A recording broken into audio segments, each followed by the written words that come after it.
नमः शिवाय। ओम नमः शिवाय। ओम नमः शिवाय। भगवान श्री गुरुदेव के चरणों में कोटि कोटि प्रणाम करते हुए व अपने माता पिता के श्री चरण कमल का स्मरण करते हुए आप सभी भक्तों की कृपा और आपके भाग्य से भगवान की कथा के अमृत पान का आज 25वां दिन। भगवान की कथा के अमृत पान यानी अमृत की इस बूंद का आज 25वां दिन है। भगवान के कथा का स्मरण बहुत ही प्रसन्न चित्त आनंद चित्त होकर के आत्मा जो है वो सभी की आनंद ले रही है भगवान की कथा में। और भगवान की इस कथा में जो विश्राम होगा वो शनिवार को होगा। कथा का विश्राम 21 अगस्त शनिवार को होगा। जिन लोगों ने कथा जो है वो अभी पीछे छूट गई है उनकी सुनने से, वे कथा लगातार उनका स्मरण कर लें, सुन लें। और जिन लोगों के जो जो भाग छूट गए हैं वो कथा को सुन लेंगे तो उनको भगवान की कथा का पूर्ण फल जो है वो सुनने से प्राप्त होगा। दो प्रकार के जो हैं वो हमारे कथा को सुनने वाले श्रोता हैं। एक कथा को सुनने वाले श्रोता हैं रेगुलर और एक कथा के सुनने वाले हैं प्राइवेट। प्राइवेट जो है वो श्रोता हैं जिनके पास लिंक जा रहा है और वो लिंक से कथा को सुन रहे हैं। और रेगुलर श्रोता जो है वो है जो यहां पर रेगुलर आकर के सुन रहे हैं कथा को साक्षात शिव पुराण के दर्शन करके। लेकिन चूंकि जो घर पे बैठे हुए हैं लिंक के माध्यम से रोज कथा को सुन रहे हैं, भगवान की ऐसी कृपा होगी कि उनको भी उतना ही फल प्राप्त होगा जो यहां पर रेगुलर कथा सुन रहे हैं हमारे श्रोता। तो इसलिए आप भगवान की कृपा को प्राप्त करने के लिए, भगवान की कृपा जो है भगवान की चर्चा से प्राप्त होती है। भगवान की कृपा भगवान के स्मरण को करने से होती है। और जो व्यक्ति नित्य भगवान का स्मरण करते हैं, भगवान की कथा को सुनते हैं, उनके जीवन से भ्रम खत्म होते हैं। देखिए विभिन्न प्रकार के भ्रम जो होते हैं हमारे जीवन में भरे हुए होते हैं, उन भ्रमों को हम कैसे दूर करें। जब हम भगवान की चर्चा को सुनते हैं तो वो सारे भ्रम जो हैं वो हमारे दूर होते हैं। और जब भ्रम दूर होते हैं तो भगवान हमारे नजदीक होते हैं। तो अपने प्रभु की चर्चा को रात दिन, ऐसा नहीं है कि शनिवार को कथा का विश्राम हो जाएगा और आप जो हैं वो इस बात से निश्चिंत हो जाओगे कि अब हमें तो भगवान की चर्चा करनी ही नहीं। ऐसा बिल्कुल नहीं सोचें। भगवान की चर्चा आप निरंतर करते रहें और ये जो आपके सामने प्रस्तुत होने के लिए, सदैव आपके वार्तालाप करने के लिए भगवान की चर्चा के रूप में आपके लिए लगातार लिंक भेजा जाता रहेगा। आप उस लिंक के माध्यम से सदैव भगवान की चर्चा को सुनते रहेंगे।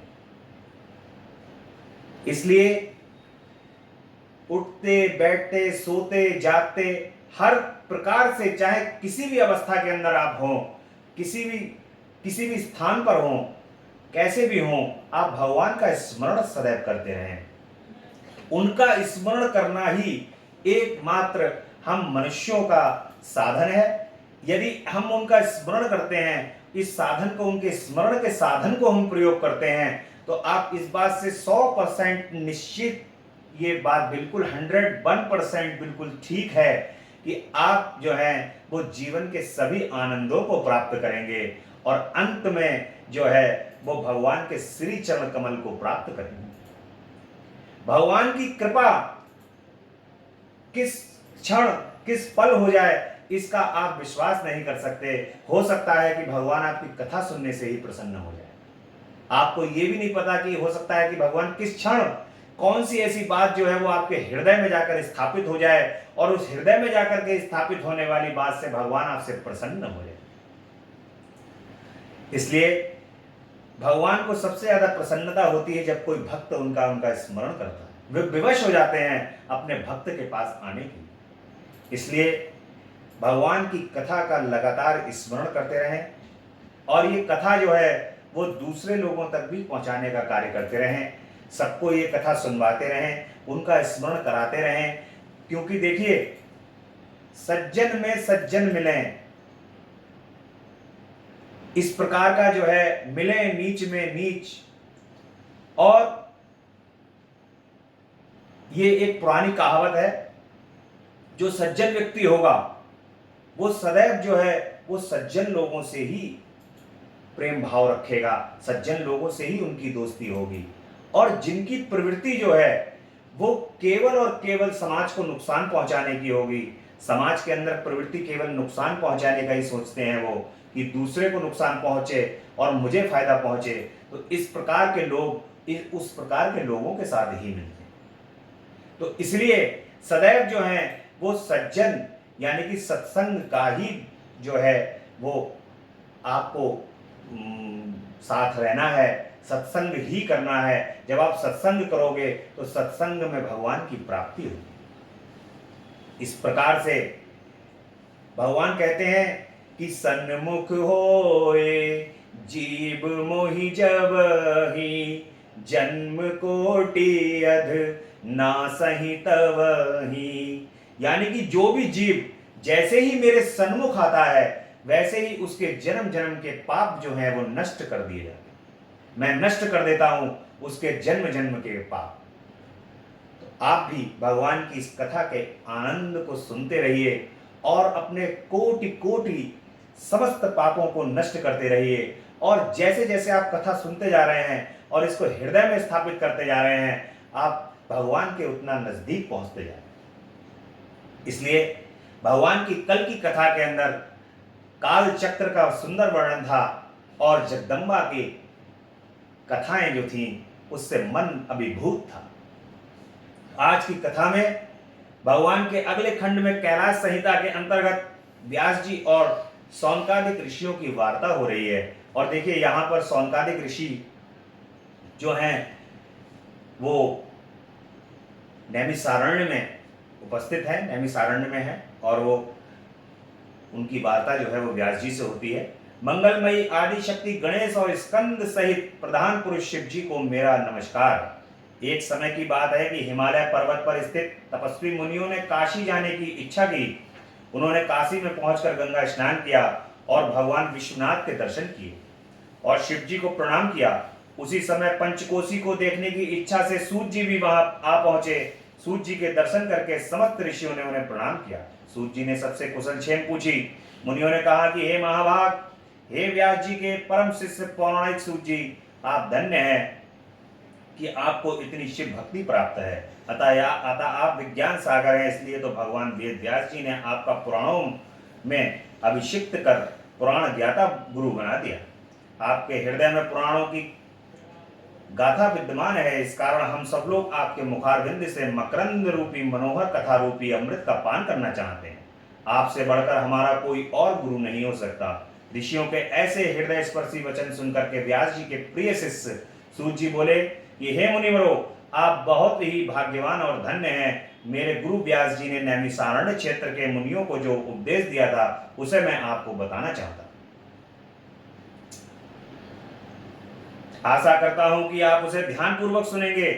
जब स्वारोचिष्मनु थे तब उनके अंत में दृढ़व्रती तपस्वी ऋषियों ने नैमिषारण्य में सब सिद्धियों को प्रदान करने वाला एक ऐसा यज्ञ किया था कि जिससे सभी ऐश्वर्यों को जान जाए। उन्होंने मन में व्यास जी को प्रणाम करके शिव भक्ति में लीन होकर भस्म और रुद्राक्ष धारण किया। तभी वहां व्यास जी आ गए। मुनियों ने व्यास जी को स्वर्ण के आसन पर बैठाया। व्यास जी ने मुनियों से कुशल क्षेम पूछी। ऋषि बोले कि आपके दर्शनों से हम कृतार्थ हो गए। अब आप हमें शिव जी के परम स्वरूप के विषय में कुछ बतलाइए। तब श्री व्यास जी ने ओंकार युक्त परमेश्वर की शिव पार्वती का मन ही मन स्मरण किया और कहने लगे, माता पार्वती जो हैं वो भगवान शिव से प्रणव प्रश्न को पूछती हैं। प्रणव प्रश्न भगवान का प्रणव मंत्र है, ओम।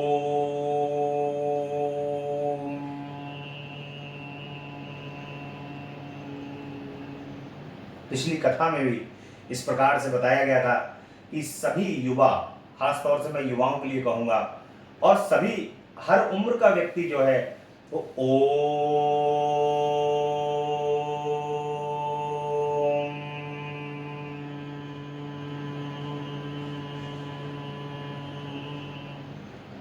इस प्रणव मंत्र का उच्चारण नित्य रोज सुबह उठकर किया करें।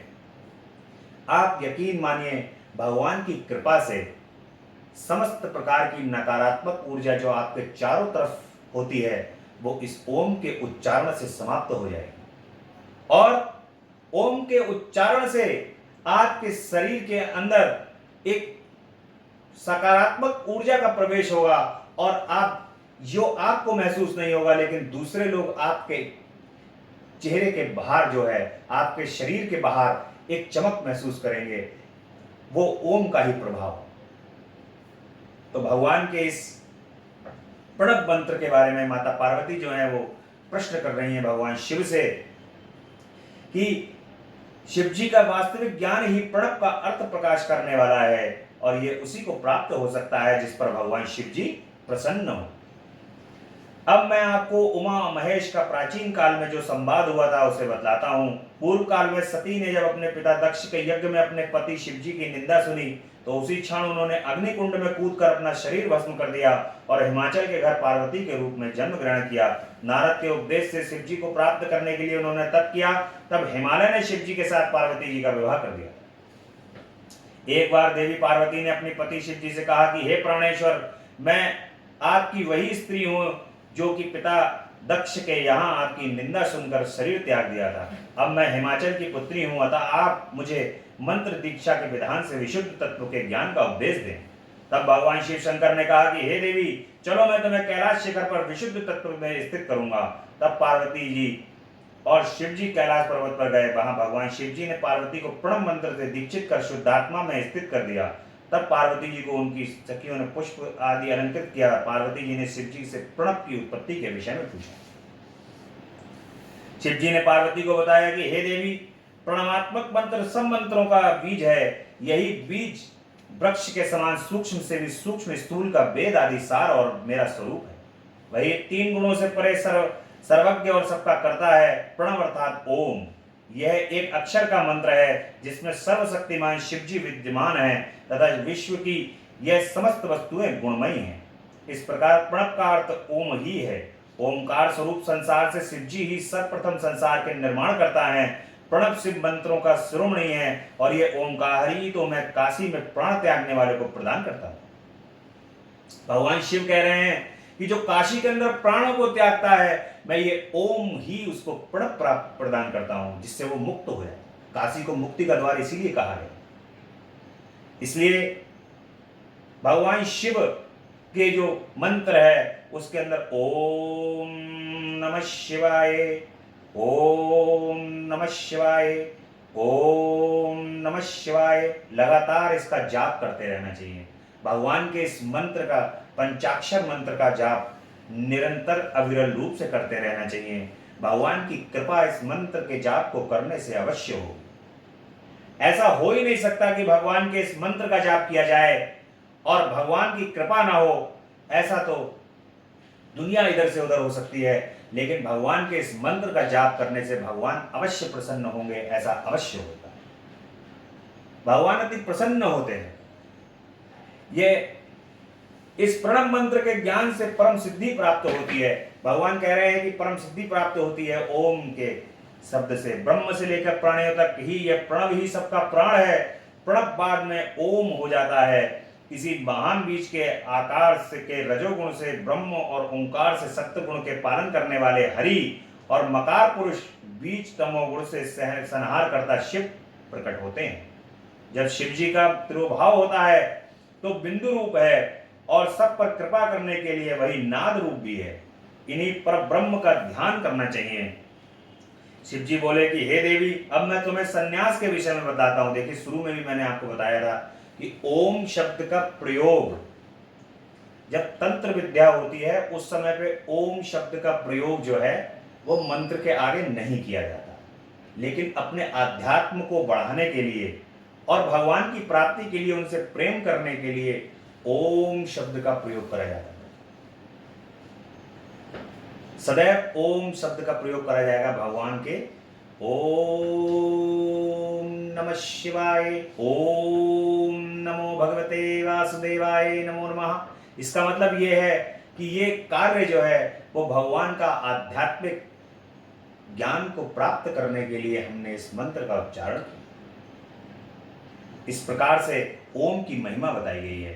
अब मैं तुम्हें संन्यास के विषय में बतलाता हूं। यति को ब्रह्म मुहूर्त में उठना चाहिए और फिर अपने गुरु का ध्यान करना चाहिए। गुरु से आज्ञा लेकर प्राणायाम करना चाहिए और मूल से 6 चक्रों का ध्यान करना चाहिए। देखिए, बिन गुरु होय न ज्ञान, और गुरु भगवान का जो है वो एक ही मंत्र है, वो ये है कि उनके शिष्य जो हैं वो निर्मल मन होने चाहिए। निर्मल मन मोहि भावा, मोहि कपट छल छिद्र न भावा। भगवान का यही कहना है, गुरु भगवान का, कि सदैव जो है वो निर्मल मन होना चाहिए, मन को निर्मलता होनी चाहिए। और भगवान श्री गुरुदेव की कृपा से एक प्रसंग यहां पर मुझे याद आ रहा है, बाबा रामकृष्ण परमहंस और स्वामी विवेकानंद जी का। जब बाबा रामकृष्ण परमहंस, स्वामी विवेकानंद जब सब जगह मंदिर और सभी मंदिरों में घूम आते हैं, सभी तीर्थ स्थान कराते हैं, लेकिन अभी भी उनका मन जो है बड़ा परेशान है, और वो कहते हैं कि बाबा रामकृष्ण परमहंस से कि मुझे वो शांति प्राप्त नहीं हो पा रही है, जो मुझे मन के अंदर जो मुझे चाहिए वो शांति मुझे नहीं मिल पा रही। बाबा रामकृष्ण परमहंस जो हैं वो स्वामी विवेकानंद जी के गुरु हैं, और विवेकानंद जी से कहते हैं कि विवेक, तुम थोड़े दिन यहीं ठहरो, और यहाँ ठहरने के बाद आश्रम में मेरे साथ रहो। थोड़े दिन उनको साथ में रखते हैं, सेवा कराते हैं। स्वामी विवेकानंद सोचते हैं कि मुझे बाबा ने जो है वो यहीं आश्रम में रखा हुआ है, सेवा कराते हैं, कुछ बताते हैं नहीं, दिन भर जो है मैं आश्रम का काम करूं, आश्रम का काम करने के बाद मुझे कुछ मिल तो रहा नहीं।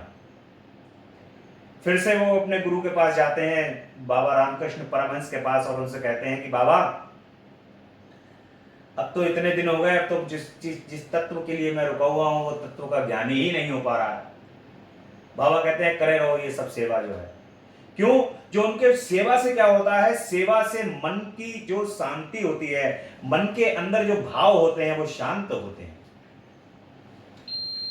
ऐसे ही एक समय बीतता चला गया। विवेकानंद जी जो है वो सेवा करते रहे आश्रम में। बाबा रामकृष्ण परमहंस के सानिध्य में एक दिन ध्यान में बैठे, उन्होंने कहा योग लगाया कर, ध्यान करा कर। स्वामी विवेकानंद जो थे वो ध्यान लगा रहे बैठते थे, उनका ध्यान तो लगता ही नहीं था। लेकिन एक दिन बाबा आ गए उनके पास, और बाबा ने आने के बाद केवल और केवल उनके सिर पे हाथ रख के एक बार कहा कि विवेक। जैसे ही उन्होंने सिर पर हाथ रखा और ये कहा कि विवेक, तो स्वामी विवेकानंद सारे चक्रों को पार करते हुए और अधिष्ठान चक्र में प्रवेश कर जाते हैं, और इस प्रकार से गुरु की कृपा से एक क्षण के अंदर उनको सभी कुछ प्राप्त हो जाता है। जिन चक्रों में जाने के लिए स्वामी विवेकानंद जो हैं वो गली गली भटकते रहते हैं, वो गुरु की कृपा से एक क्षण के अंदर प्राप्त कर लेते हैं। ऐसी तो गुरु की महिमा है। अखंड मंडलाकारं व्याप्ति येन चराचरं तत्पदं दर्शितं देवं तानमामि गुरुदेव। अखंड मंडलाकारं, समस्त ब्रह्मांड के स्वामी हैं भगवान श्री गुरुदेव, और इस प्रकार से भगवान श्री गुरुदेव की कृपा से सभी प्रकार के भगवान के दर्शनों को हो जाता है। देखिए, बिन गुरु होय न ज्ञान, भगवान श्री गुरुदेव के बगैर ज्ञान नहीं हो सकता, किसी को ज्ञान की प्राप्ति नहीं हो सकती। लोग जो हैं वो किताबों को पढ़ के, वेदों को पढ़ के, पुराणों को पढ़ के जो है वो केवल और केवल उनको ज्ञान प्राप्त हो सकता है, लेकिन भगवान श्री गुरुदेव की कृपा से जो दिव्य ज्ञान होता है वो गुरुदेव की कृपा से ही प्राप्त होता है। इसलिए सभी प्रकार के 6 चक्रों का ध्यान करना चाहिए। भगवान श्री गुरुदेव की कृपा, जब उनकी कृपा हो जाती है तो सभी प्रकार के 6 चक्रों को मनुष्य पार कर लेता है। इसके पश्चात ब्रह्म और अनामय रुद्र का ध्यान करना चाहिए। इसके बाद घूमने के लिए जाना चाहिए। तत्पश्चात दैविक कर्मों से निवट कर स्नान करके पंचाक्षर मंत्र ओम नमः शिवाय का जाप करते हुए प्राणायाम करना चाहिए।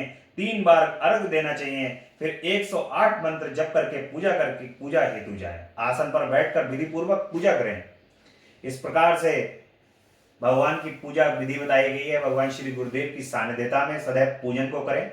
जो व्यक्ति जिनके गुरु हैं भगवान श्री गुरुदेव हैं, उनको सबसे पहले अपने भगवान श्री गुरुदेव का स्मरण करके पूजन को प्रारंभ करना चाहिए। सब प्रकार के 4 चांद आपके पूजन में लग जाएंगे यदि आप भगवान श्री गुरुदेव के स्मरण मात्र से ही आपकी पूजा भगवान स्वीकार कर लेंगे। ये भगवान के जो हैं वो पूजा की विधि को बताया गया है कि किस प्रकार से पूजा को करेंगे। और अब वामदेव जी के द्वारा ब्रह्म निरूपण की संवाद हो रहा है। उसमें काशी में सूत जी के चले जाने के बाद मुनि लोग जो हैं वो सोचने लगे कि हम उनसे एक प्रश्न और पूछना चाहते थे जब वो चले जाते हैं, और उसका उनको ध्यान ही नहीं रहता, पता नहीं अब उनके दर्शन कब होंगे। इस प्रकार मुनियों ने विचार करते हुए 1 संवत्सर व्यतीत हो गया। तब पुनः सूत जी का काशीपुरी में आगमन हुआ तो मुनियों ने उनका हार्दिक स्वागत किया। सूत जी बोले कि हे मुनिवृंद, मैं आप लोगों के पास से चलकर तीर्थाटन करता हुआ दक्षिण से समुद्र तट पर पहुंच गया था। वहां मैंने कुमारी शिवा देवी का पूजन किया। कालहस्ती पर जाकर सुवर्ण मुखरा में स्नान किया। ऋषियों को तृप्त करते हुए भगवान शंकर का स्मरण करते हुए चंद्रमा की कांति वाले उन कालहस्ती को तृप्त किया। उन 5 मुख वाले परमेश्वर का एक बार ही दर्शन करने से सभी पाप नष्ट हो जाते हैं। मैं नित्य उन्हें नमस्कार प्रणाम प्रदक्षिणा करता था। मैं वहां पर 4 महीने तक रहा। तब मुझे प्रसून कालिका महादेवी का ज्ञान रूप प्रसाद प्राप्त हुआ। इसके बाद देवादिदेव शिव जी को बारंबार नमस्कार करके 40 दिन में यहाँ आप लोगों के पास आया हूँ। हे मुनियों, कृपया आप लोग मुझे बताइए कि मैं आपको क्या कथा सुनाऊं। इसी प्रकार सूत जी ने कहा। सूत जी के बाद मुनि कहने लगे, हे महाभाग सूत जी, अब आप कृपा करके वामदेव के मत का वर्णन कीजिए। सूत जी बोले कि हे ऋषियों, पहले कल्प में वामदेव नाम के एक ऋषि हुए थे। वे गर्भ से ही उत्पन्न होने पर शिव ज्ञान के ज्ञाता हो गए और सभी देवताओं व असुरों के जन्म कर्म के ज्ञाता बन गए थे। वे शरीर में भस्म लगाए जटा मंडल मंडित इच्छा रहित दिगंबर महाज्ञानी एवं दूसरे शिव की तरह अपने चरणों से पृथ्वी को पवित्र करते हुए इधर उधर घूमते रहते थे। वे घूमते घूमते सुमेरु पर्वत के स्कंद कुमार शिखर पर पहुंचे। उन्होंने स्कंद नामक पवित्र सरोवर में स्नान किया और वे स्कंद कुमार के दर्शन किए। कुमार मयूर पर सवार थे। उनकी अनेक मुद्राएं थीं। उनके बाएं और दाएं 2 शक्तियां उनकी उपासना कर रही थीं। मुनीश्वर वामदेव के परम शक्ति के साथ उनका पूजन किया और उनकी स्तुति की। स्कंद कुमार जी ने कहा कि हे मुनि वामदेव, मैं तुम्हारी पूजा से प्रसन्न हूं। आपकी जो इच्छा है उसे मांग सकते हो। इस पर ऋषि वामदेव प्रसन्न हो गए और बोले कि हे भगवान, आप इस चराचर जगत के स्वामी, हे प्रभु, प्रणव ही साक्षात परमेश्वर वाचक या वही देव पशुपति वाचक हैं, जो कि पशुओं का पाप मोचक है। यदि भगवान शिव जी को प्रणव के द्वारा बुलाया जाए तो वे क्षण भर में ही पापों को दूर कर देते हैं। इसी कारण प्रणवोपासना ही तो पाप मोचक हुई और प्रणव की ही वाचकता सिद्ध हुई। ओंकार ही तो सर्वरूप है एवं श्रुति रूप है। वे शिव शंकर, आप प्राणियों के पति और परिपूर्ण हैं। आपको हमारा नमस्कार है। हमारे विचार से संसार की स्थिति शिव जी के अतिरिक्त कोई दूसरा नहीं है। सर्वकामी शिव ही सर्वरूप वाले हैं। समष्टि और व्यष्टि के विचार से ये सब कुछ परमार्थ है। इस प्रकार से जो है वो कहते हैं कि ये जो भगवान का प्रणव मंत्र है ओम, इसका वर्णन करते हैं। इसका वर्णन करके भगवान शिव की व्याख्या करते हैं। अब भगवान शिव के रूप का वर्णन करते हैं। भगवान शिव जो हैं वो इससे पूर्व भी जो है वो भगवान का वर्णन किया जा चुका है कथा के अंदर, इसलिए जो है वो यहाँ पर सूक्ष्म रूप में ही वर्णन किया जाएगा। मुनियों ने इन वचनों को सुनकर शक्तिधारी प्रभु शास्त्र विरोधकों के लिए यह महात्रासजनक वचन कहने लगे कि हे मुनि, जो कुछ आपने मुझसे पूछा है वह परमार्थ परिज्ञान रूप है। मैं तुमसे सादर कहता हूँ, समष्टि व्यष्टि के भाव से हमेशा ही शिव जी का है। हे सुब्रत, अब मैं 6 तरह के अर्थों को बताता हूँ जिसमें एक का ही परिज्ञान होता है। पहला मंत्र रूप, दूसरा मंत्र भाव, तीसरा देवार्थ, चतुर्थ पंचवार्थ, पंचम गुरु रूप का दिखाया गया है, अर्थात षष्ठम शिष्य के आत्म अनुरूप कार्य करना है। इस प्रकार से जो है भगवान शिव के रूप का वर्णन किया गया है।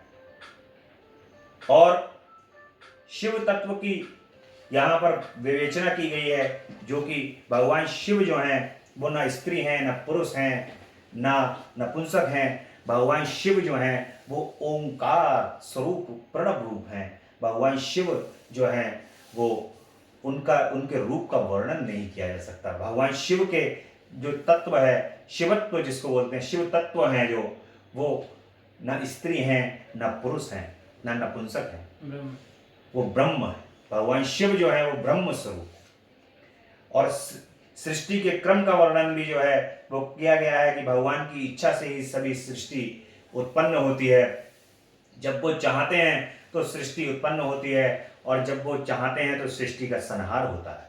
इस प्रकार से जगदम्बा और भगवान शिव जो हैं वो दोनों मिलकर सृष्टि की संरचना करते हैं। भगवान शिव ही शक्ति हैं और शक्ति ही भगवान शिव है। इस प्रकार से दोनों शिव और शक्ति मिलकर के इस संसार का संचालन करते हैं। प्रत्येक प्राणी के अंदर शिव और शक्ति दोनों विद्यमान है। भगवान शिव और शक्ति के द्वारा ही इस पूरे संसार का संचरण हो रहा है। पूरा संसार जो है वो संचलित हो रहा है। इस प्रकार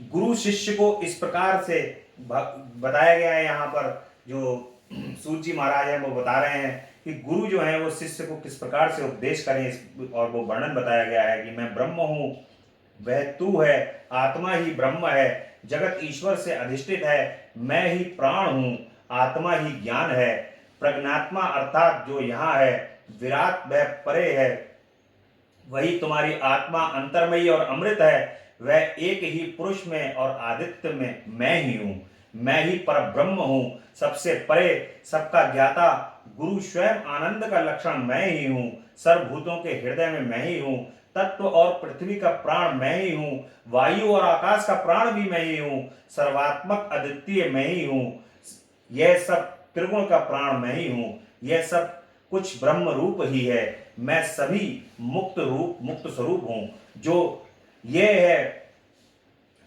है वही मैं हूँ, और हंस भी मैं ही हूँ, इसी प्रकार सबका ध्यान करो।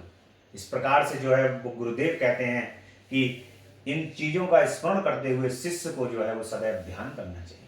यानी कि सभी का सार इसके अंदर एक ही निकल के आया कि जो भी कुछ है वो भगवान श्री गुरुदेव है। भगवान श्री गुरुदेव ही सब कुछ है। तत्व, ज्ञान, लक्षण, आनंद, आदित्य, अंतर्मयी, अमृत, सब कुछ भगवान श्री गुरुदेव हैं। जब सभी कुछ भगवान श्री गुरुदेव हैं तो उनके श्री चरण कमल के अंदर अपने आप को समर्पित कर देना चाहिए, और भगवान श्री गुरुदेव की कृपा से जो आपको मिलेगा वो इस संसार के अंदर किसी भी प्रकार की पुस्तक से आपको वो ज्ञान नहीं प्राप्त हो सकता, वेदों से और शास्त्रों से वो ज्ञान प्राप्त नहीं हो सकता।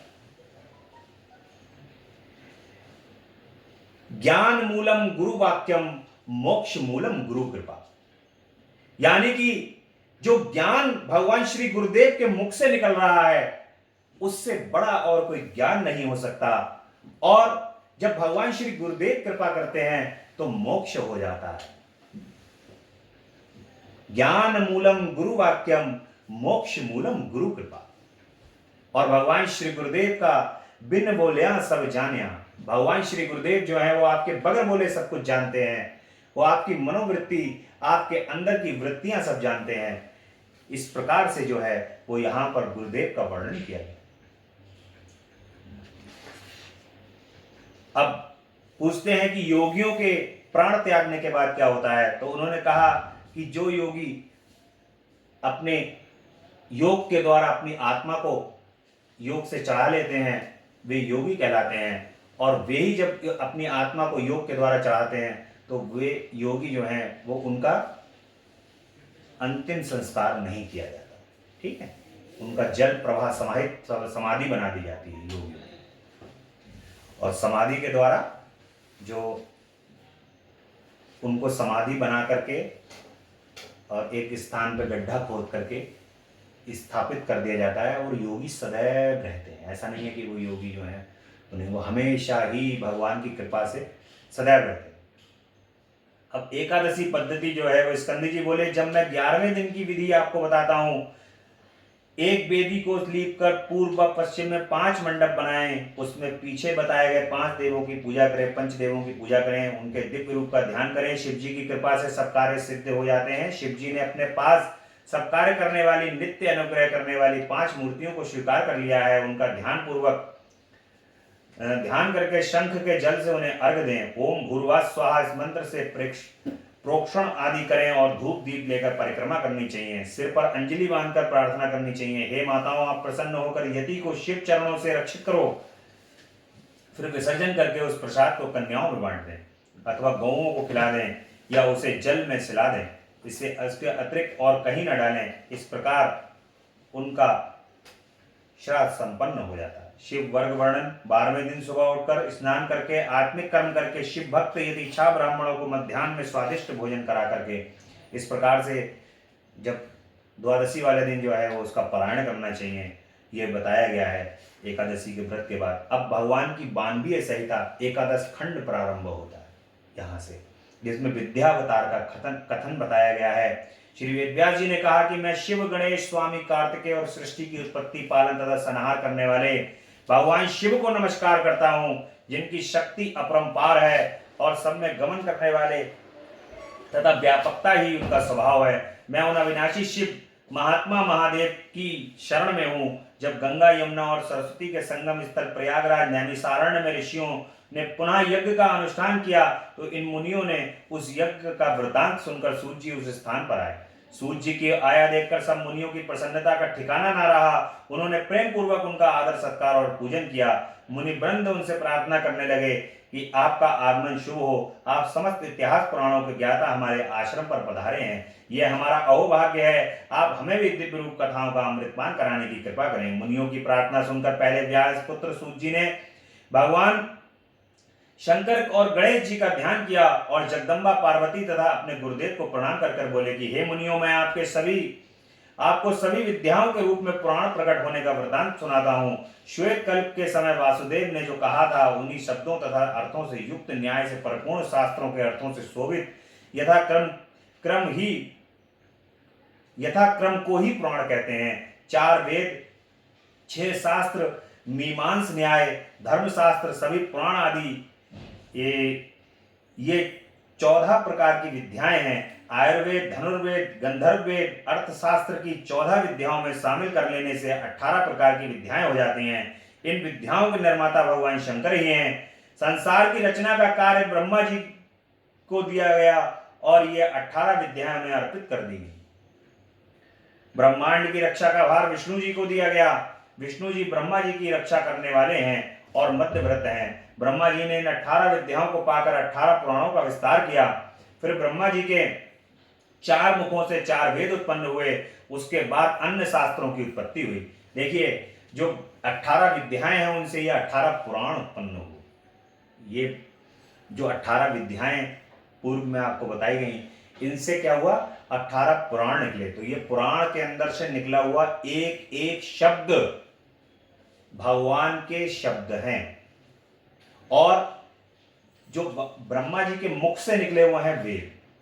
वेद कहां से निकले हैं, वे ब्रह्मा जी के मुख से उत्पन्न हुए हैं।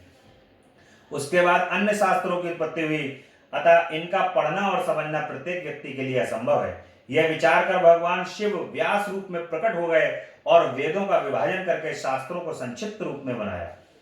वेदों का विभाजन करके शास्त्रों को जो है वो संक्षिप्त रूप में बना करके वेद व्यास जी, जब अगर व्यास जी नहीं होते तो आज शायद हमें शिव पुराण की, ये भगवान की कथाएं सुनने को प्राप्त नहीं होती। ये व्यास जी की असीम कृपा है, वेद व्यास जी की असीम कृपा है। उनकी कृपा के कारण, चूंकि भगवान शिव जो हैं वो वेद व्यास जी के रूप में प्रकट हो जाते हैं और सभी 18 पुराणों की रचना कर देते हैं। इसी तरह द्वापर युग के अंत में विष्णु भगवान व्यास जी के रूप में प्रकट हुए और वेद आदि का विभाजन किया। द्वापर युग की समाप्ति पर सत्यवती नंदन कृष्ण द्रौपायन के नाम से व्यास जी प्रकट हुए। उन्होंने वेदों को 4 भागों में विभक्त किया, इसलिए ये वेद व्यास के नाम से भी प्रसिद्ध हुए। जब तक इन पुराणों को ना पढ़ा जाए तब तक वेद, उपनिषद, वेदों के अंश पढ़ने से कुछ भी ज्ञान प्राप्त नहीं होता। 18 पुराणों के नाम इस प्रकार हैं: ब्रह्म, पदम, विष्णु, शिव, भागवत, भविष्य, नारद, मार्कंडे, अग्नि, ब्रह्मवर्त, लिंग, वाराह, वामन, कूर्म, मत्स्य, गरुड़, ब्रह्मांड और स्कंद। इसमें चौथा शिव पुराण शैवों की सभी मनोकामनाओं को पूर्ण करने वाला है। इसी शिव पुराणोक्त धर्म तथा विधि के द्वारा शिवोपासना करने से 3 वर्णों के मनुष्यों एवं देवताओं को शिव कथा सुनने से शीघ्र ही शिवलोक की प्राप्ति हो जाती है, जिसे भक्ति कहा गया है। मुक्ति की अभिलाषा से शिव आराधना ही फलदायक। ब्रह्मा जी जो हैं वो मुनियों से मुनियों से प्रश्न कर रहे हैं। सूत जी ने मुनियों को बताया कि अनेक कल्पों में व्यतीत होने पर जब 12 कल्प प्रारंभ हुआ तब सभी ऋषियों ने विवाद छिड़ गया। विवाद में ब्रह्मा जी से पूछा कि ब्रह्म कौन है। कोई किसी को बताता तो कोई किसी को ब्रह्म कहता था, परंतु जब कोई भी निर्णय ना हो सका तब ऋषि मिलकर ब्रह्मा जी के पास गए, उनको प्रणाम कर स्तुति करने लगे। ब्रह्मा जी ऋषियों से प्रसन्न होकर बोले कि हे ऋषियों, कैसे आना हुआ। ऋषि बोले कि अब एक संदेह रूपी अज्ञान के अंधकार में पड़े हुए हैं हम सभी, और हम बहुत व्याकुल हो रहे हैं, अतः आप कृपा करके हमारा संदेह दूर करें प्रभु। हमें यह ज्ञात नहीं है कि अविनाशी नित्य शुद्ध चित्त स्वरूप परिपूर्ण पर ब्रह्म परमात्मा कौन है। इस प्रकार से अपनी लीला द्वारा इस संसार को रचकर इसका पालन करता और संहार करता कौन है। इस प्रकार मुनियों का कथन सुनकर ब्रह्मा जी ने अपने आसन से उठकर शंकर भगवान का ध्यान किया और फिर ऋषियों से बोले। उनको नैमिषारण्य की जो है वो कथा प्रारंभ हो जाती है यहाँ पर। हे मुनियों, जो मन और वाणी से दूर है, जो ब्रह्मा विष्णु रुद्र आदि तथा मूल इंद्रियों के साथ सबको रचते हैं, पंडित लोग जिनके परम आनंद को प्राप्त करके अभय हो जाते हैं, उनकी कृपा से मुझे प्रजापति का पद प्राप्त हुआ है, जो सूर्य चंद्र अग्नि बिजली आदि को अपने प्रकाश से आच्छादित कर देते हैं। उन अद्वितीय भगवान शिव की अनंत महिमा को नहीं जाना जा सकता। इनके समान और कोई दूसरा नहीं है। अपने अंदर से ही वे सृष्टि को उत्पन्न करते हैं और प्रलय के समय उसे अपने अंदर ही विलीन कर लेते हैं। इस प्रकार भगवान शिव जो हैं वे ही परब्रह्म हैं। अपने प्रलय के समय अपने अंदर पूरी सृष्टि को विलीन कर लेते हैं। वह सभी प्राणियों को प्रपंच में डालते हैं। उन्हें अज्ञानी, दुष्ट, पतित और अधम व्यक्ति तो देख भी नहीं सकते हैं। केवल भक्तजन ही उनकी पूजा उपासना कर सकते हैं। अपने अंदर तथा बाहर उनके दर्शन कर पाते हैं। इनके स्थूल रूप को देवता देख सकते हैं तथा योगी जन इनके सूक्ष्म रूप के दर्शन कर सकते हैं। इनका तीसरा रूप सूक्ष्माति सूक्ष्म, नित्य और अविनाशी है। इस रूप को उनके भक्त व्रत के अनुकूल चलने पर देख सकते हैं। वेदों में कहा गया है कि शिव जी साधनों द्वारा प्रसन्न होते हैं। इसी तरह धर्म की अधिकता हो जाने पर उनके द्वारा हुए जन्म जन्मांतरों के पापों का नाश होने पर शिव भगवान भोलेनाथ की ज्ञान सहित चंचल भक्ति प्राप्त होती है। जो लोग भगवान शिव की उपासना करते रहते हैं, निरंतर अविरल रूप से भगवान के मंत्र का जाप करते रहते हैं, भगवान उन पर कृपा करते हैं और उनको दर्शन प्रदान करते हैं। भगवान शिव के दर्शन देखिए, भगवान भोलेनाथ और जगदम्बा जो हैं वो दोनों ही इतनी जल्दी प्रसन्न होते हैं कि जैसे मानो भक्त ने याद करा दिल से, हृदय से, और वो तैयार ही बैठे हुए थे हमें दर्शन देने के लिए। इस प्रकार से भगवान भोलेनाथ तुरंत तैयार ही रहते हैं दर्शन देने के लिए। बस आप एक बार हृदय से उनको याद तो कर लो। यदि एक बार भी आपने हृदय से उनकी रटना लगा दी, हृदय से एक बार भी अगर उनको पुकार लिया, तो आप बिल्कुल सत्य है ये बात, भगवान भोलेनाथ की तरह सत्यम शिवम सुंदरम है ये, कि भगवान भोलेनाथ तुरंत आ जाएंगे और आपको दर्शन देकर के जाएंगे। इसलिए ऐसा व्यक्ति सांसारिक विषयों से दूर होकर भक्ति भाव में प्रवृत्त हो जाता है। भाव सिद्ध हो जाते हैं पर ध्यान कार्य में निष्ठा बन जाती है। फिर ज्ञान और ध्यान युक्त होकर मनुष्य योग में प्रवृत्त हो जाता है। वह व्यक्ति शिव समान होकर शिव धाम को प्राप्त हो जाता है। इसी कारण हे ऋषियों, तुम भी उस ब्रह्म अर्थात शंकर की कृपा प्राप्त करने की कोशिश करो। पर ब्रह्म परमात्मा शिव के ध्यान का अभ्यास करो। इसी के द्वारा भगवान शिव में प्रेम और प्रबल करके बढ़ाते जाओ। आप लोग ऐसा करो कि देवताओं के 1000 वर्ष प्रयत्न महायज्ञ करने का संकल्प कर लो। ऐसा करने से यज्ञ की पूर्णता भी हो जाएगी। अब तुम्हारे मंत्र द्वारा अब आह्वान किया जाएगा, वायुदेव भी तुम्हारे पास आ जाएंगे। उसी से तुम्हें अपने कल्याण का मार्ग प्राप्त होगा। इसके पश्चात तुम लोग परम पवित्र वाराणसी चले जाना। वहां पर भगवान शंकर जगत माता पार्वती के साथ भक्तों पर कृपा करने वाली लीला करते हुए विराजमान है।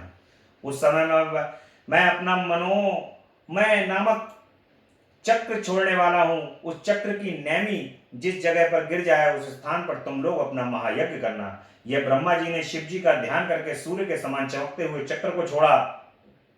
ऋषि लोग ब्रह्मा जी को प्रणाम करके चक्र के पीछे चलने लगे। वह चक्र चलते चलते किसी परम पवित्र विशाल भूमि भूखंड पर जाकर गिरा। वहां एक बड़ी शिला थी, उसके साथ टकराकर उसकी नेमी टूट गई। इस कारण इस स्थान पर परम पवित्र यज्ञ गंधर्वादि से नैमिषारण्य नाम से प्रसिद्ध हुई। ऋषियों ने वहां पर महायज्ञ करने की दीक्षा ग्रहण की। एक दिन राजा पुरु उर्वशी के साथ विहार करते हुए वहां पहुंचे। वहां 18 समुद्र द्वीपों का अधिपति होते हुए भी उस रमणीक भूमि खंड के लिए लालायित हो गए। वह मोहवश अज्ञानता से मुनियों की स्वर्ण वेदी छीनने को तैयार हो गए। मुनियों ने क्रोध में भरकर राजा पर कुशा से प्रहार कर उन्हें मार डाला।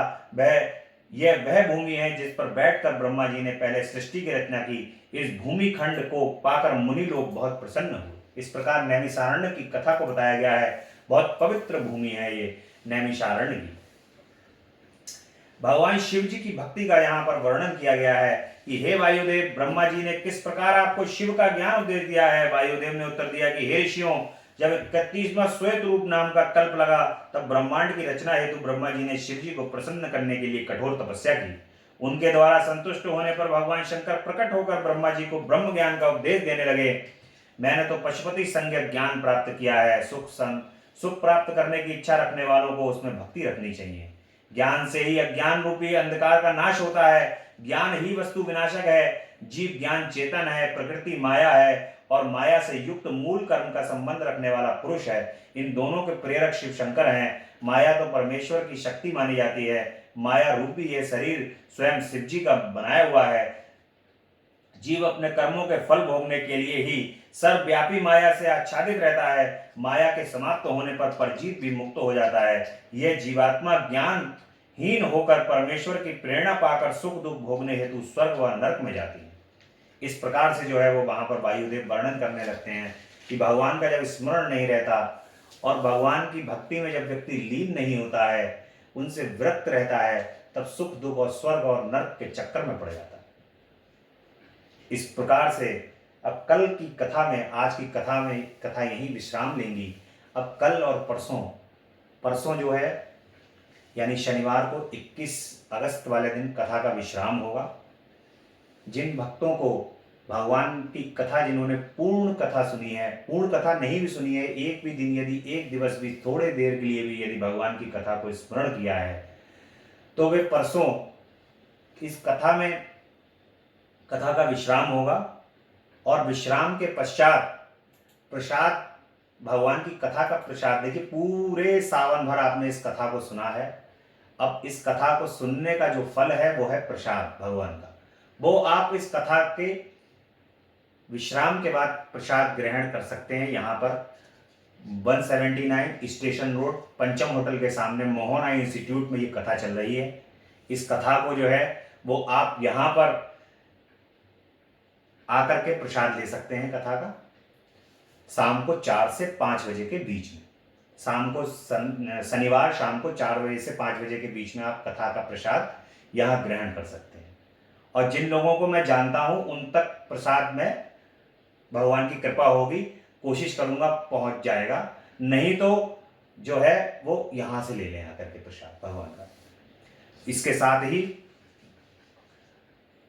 बोले शंकर भगवान की जय। हर हर हर महादेव। तेरा पल पल बीता जाए मुख से जप ले नमः शिवाय। तेरा पल पल बीता जाए मुख से जप ले नमः शिवाय। ओम नमः शिवाय, ओम नमः शिवाय, ओम नमः शिवाय, ओम नमः शिवाय। मुसाफिरी जब पूरी होगी, मुसाफिरी जब पूरी होगी, चलने की मजबूरी होगी, चलने की मजबूरी होगी। अवसर खाली न जाए मुख से जप ले नमः शिवाय। अवसर जप ले नमः शिवाय, ओम नमः शिवाय, ओम नमः शिवाय, ओम नमः शिवाय, ओम नमः शिवाय। बोले शंकर भगवान की जय। भगवान शिव की स्तुति करेंगे बड़े प्रेम से। जय अविनाशी जय कैलाशी शंकर शंभु हरे हरे। जय अविनाशी जय कैलाशी शंभु हरे हरे। करें स्तुति हम भूतेश्वर जगबंधन से डरे डरे। करें स्तुति हम भूतेश्वर जगबंधन से डरे डरे। ना जाने हम रूप तुम्हारा ना स्वरूप ही पहचाने। जान सके ना ब्रह्मा विष्णु हम माया कैसे जाने। लेकिन इतना सुनते आए तुम हो सर्प जटाधारी। 3 लोक 14 भुवनों के पिता आप हैं भंडारी। विचरण करते आप सदा ही बैल पीठ पर चढ़े चढ़े। जय अविनाशी शंकर शंभु हरे हरे। करें स्तुति हम भूतेश्वर जगबंधन से डरे डरे। तुमको औंगड़दानी दाता सारा ही संसार कहे। शेष वासुकी मेढ़वी बांधे ऊपर गंगे धार बहे। अर्ध चंद्रमा से माथे पर झरझर अमृत झरता है। आदि अनादि अनंत ब्रह्म शिव नहीं जन्मता मरता है। 11 रुद्र 18 सूर परिक्रमा दे खड़े खड़े। जय अविनाशी जय कैलाशी शंकर शंभु हरे हरे। करें स्तुति हम भूतेश्वर जगबंधन से डरे डरे। 14 विश्वे देव पवन 49 तुम्हारे दास रहे। 7 समुद्र गरुड़ गायत्री का तुम में आवाज रहे। फिर भी भस्म रमाए तन में रुंड मुंड मालाधारी। 3 लोक चरणों में रखते भोले शंकर सुरकारी।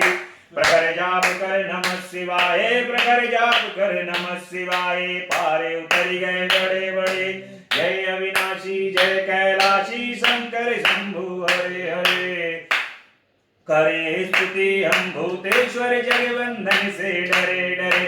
पार्वती माँ उमा भवानी गिरिजा गौरी संग रहे। कानन कुंडल शूल कमंडल रमी विभूति अंग रहे। सिद्धि सिद्धि धन देने वाले सबके संकट दूर करो। निसंतानों को संताने निर्धन के भंडार भरो। मांग रहे वरदान आपकी चरण शरण में पड़े पड़े। जय अविनाशी जय कैलाशी शंकर शंभु हरे हरे। करें स्तुति हम भूतेश्वर जगबंधन से डरे डरे। ओम हर हर हर हर महादेव हर हर हर हर महादेव। शंभो कैलाशपति जगदम्बा रानी की जय। कथा का स्मरण करने के बाद और श्रवण करने के बाद इस कथा को सभी तक पहुंचाने का कष्ट करें और इस चैनल को शिवम मिश्रा भक्ति रस को सब्सक्राइब करते रहें। कथा को लाइक करते रहें। ओम नमः शिवाय और हर हर महादेव लिख करके भगवान शिव की याद करते रहें। बोले सच्चे दरबार की जय।